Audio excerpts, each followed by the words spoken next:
the pleasure to present to you Dr. Martin Luther King, Jr.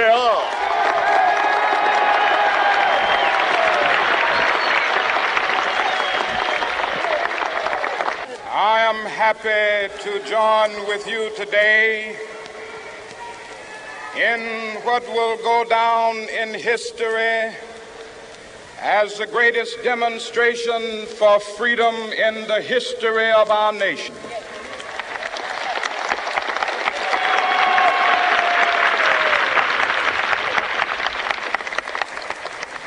Five score years ago,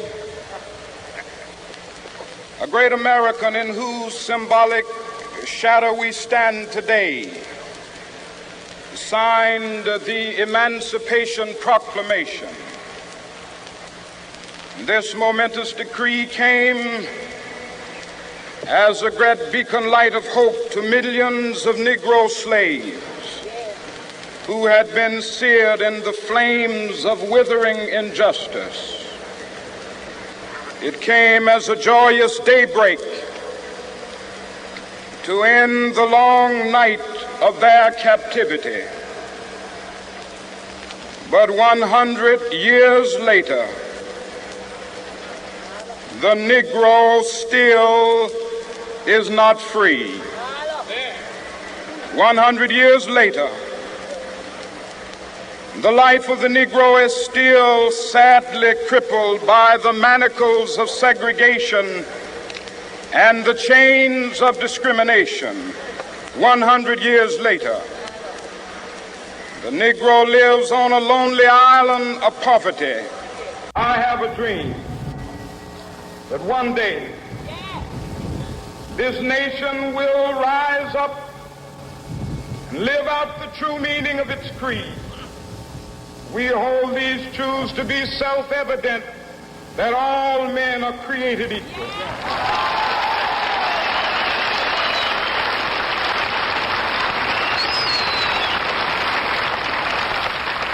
I have a dream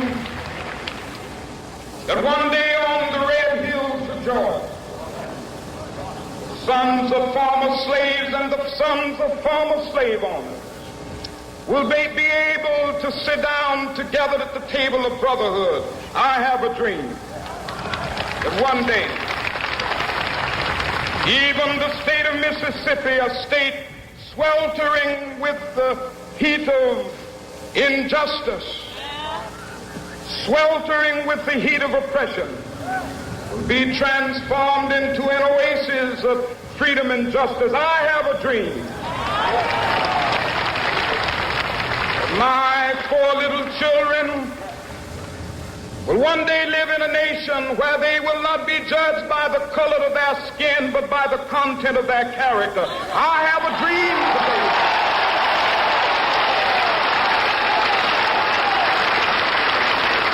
I have a dream that one day, down in Alabama, with its vicious racists, with its governor having his lips dripping with the words of interposition and nullification. One day right there in Alabama, little black boys and black girls will be able to join hands with little white boys and white girls as sisters and brothers. I have a dream today.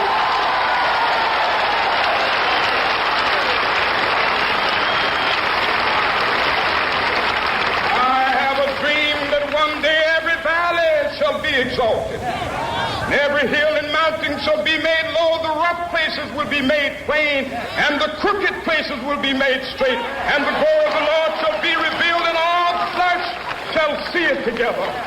This is our hope. This is the faith that I go back to the South with.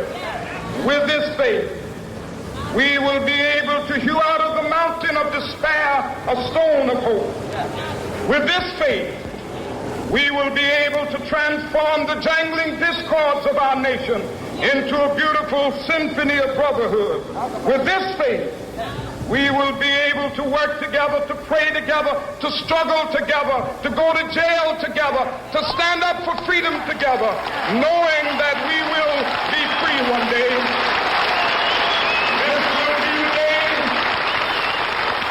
This will be the day when all of God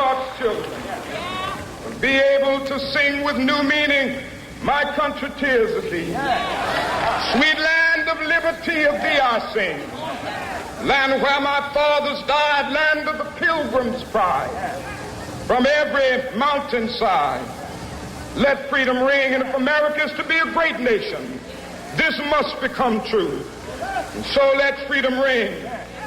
From the prodigious hilltops of New Hampshire, let freedom ring.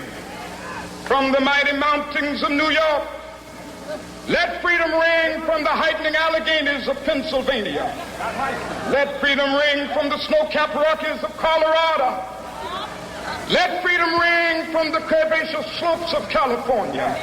But not only that, let freedom ring from Stone Mountain of Georgia. Let freedom ring from Lookout Mountain of Tennessee. Let freedom ring from every hill and molehill of Mississippi, from every mountainside. Let freedom ring, and when it happens, when we allow freedom ring, when we let it ring from every village and every hamlet, from every state and every city, we will be able to speed up that day when all of God's children, black men and white men, Jews and Gentiles, Protestants and Catholics, will be able to join hands and sing in the words of the old Negro spiritual, free at last, thank God.